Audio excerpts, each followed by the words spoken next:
কিছু কিছু মানুষ নিজেকে ভাবে ক্যাটরিনা আর অন্যকে ভাবে জরিনা। ক্যাটরিনা হয়ে আবার জরিনা কি খায়, কি পরে, কোথায় যায়, কি ছাড়ে, এইসব নিয়ে পড়ে থাকে। হ্যালো এভরিওয়ান, আসসালামু আলাইকুম। সবাই কেমন আছেন? আশা করছি সবাই ভালো আছেন। আমার কথা শুনে হয়তোবা অনেকে ভাবছেন কেন এই কথা বললাম, তাই না? হ্যাঁ, আজকের ভিডিওতে একজনকে একটু লজ্জা দিতে আসছি, কারণ কিছু কিছু মানুষের না আসলে লজ্জা শরম বলতে কোনো কিছুই থাকে না। তারপরেও ভাবলাম যে একটুখানি লজ্জা শরম দিয়া দিই, কিছু না বললেও আসলে হয় না চুপচাপ থাকলে।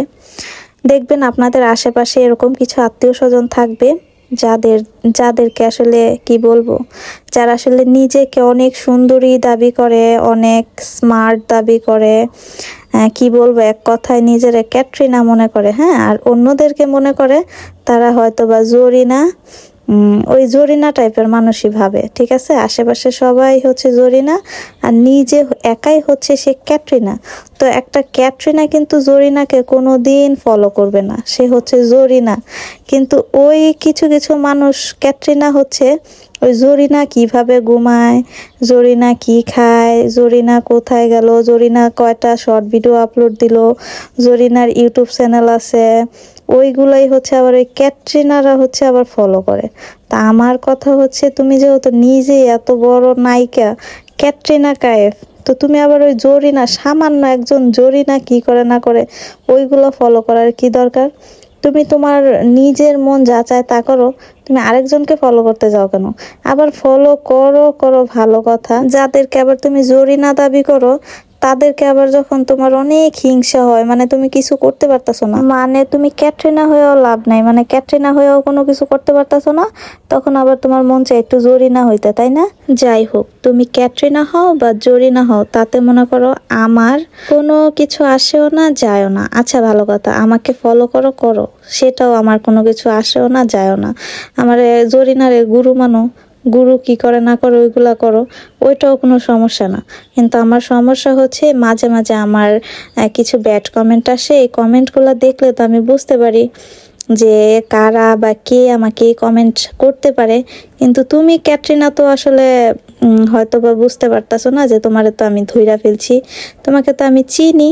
যাই হোক, এসব আলতু ফালতু ক্যাটরিনা নিয়ে কথা বলার সময় আমার নাই। ওকে একটুখানি সাবধান করে দেওয়ার দরকার ছিল, তাই আমার একটা ছোট্ট ভিডিও বার্তায় ওকে একটু সাবধান করে দিছি। আমাকে ফলো করতেছো করো, জরিনারে গুরু মানো, কিন্তু আবার জরিনার ভিডিওতে এসে কমেন্ট করার সাহস দেখায়ও না। ঠিক আছে, তুমি কে? তোমাকে তো আমি চিনি, তাই না? যাই হোক, আপনারা অনেকক্ষণ ধরে আমার বকবক শুনতেছেন। দেখবেন আসলে এরকম মানুষ আপনাদেরও আশেপাশে থাকবে, একজন না, এরকম অনেকের আশেপাশে থাকে, আমারও আছে। সেটা কে, যারে বলছি সে ঠিকই বুঝতে পারছে। তো এই কথা না বলি। তো আমার মেয়ে বেলপুরি খাইতে চাইছিল, আর ঈদের বাজারে তো বাইরে আসলে যাইয়া বেলপুরি খাওয়াটা, ইয়ামনার আব্বু আসলে আমাদেরকে তেমন একটা বাইরে গিয়ে এইসব খাবার খাইতে দেয় না, অনেক রাগারাগি করে। তো তাই ভাবলাম যে বাসায় একটু বেশি করে বেলপুরি বানায় সবাই মিলে খাই। বেলপুরিগুলো এত মজা হয়েছিল, সব কিছুই ঠিক আছিল, একদম ইউটিউব দেখে পারফেক্ট ভাবে সবই বানাইছি।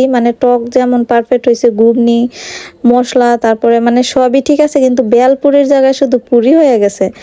বেলপুরি থাকবে একটু ক্রিস্পি, খুব সুন্দর মচমচা টাইপের। আর এগুলা বানানোর আধা ঘন্টা পর আমরা খাইছি। আমার আম্মা এগুলা তেলে ভাজছে, কিন্তু সুজি আর ময়দা দিয়ে বানানো হয়েছে, তারপরেও কেন মচমচা হয় না আমি জানি না। একদম সবই ঠিক আছে, একদম মনে হচ্ছিল যে ঘুগনি দিয়ে পুরি খাইতেছে, এরকম একটা অবস্থা। একদমই ক্রিস্পির জন্য খালি ভাল লাগে না, তাছাড়া এমনি সবকিছুই ঠিক আছিল। বাসায় বানাইলে হয় কি, অনেকগুলো খাওয়া যায়, আনলিমিটেড। বাইরে যদিও এতগুলো খাওয়া যায় না, কারণ অনেক দাম আসে। আর এই তো বাসায় বানায় মন ইচ্ছা মতো খাওয়া যায়। এইটাই শুধু বেলপুরির জায়গায় পুরি হয়ে গেছে।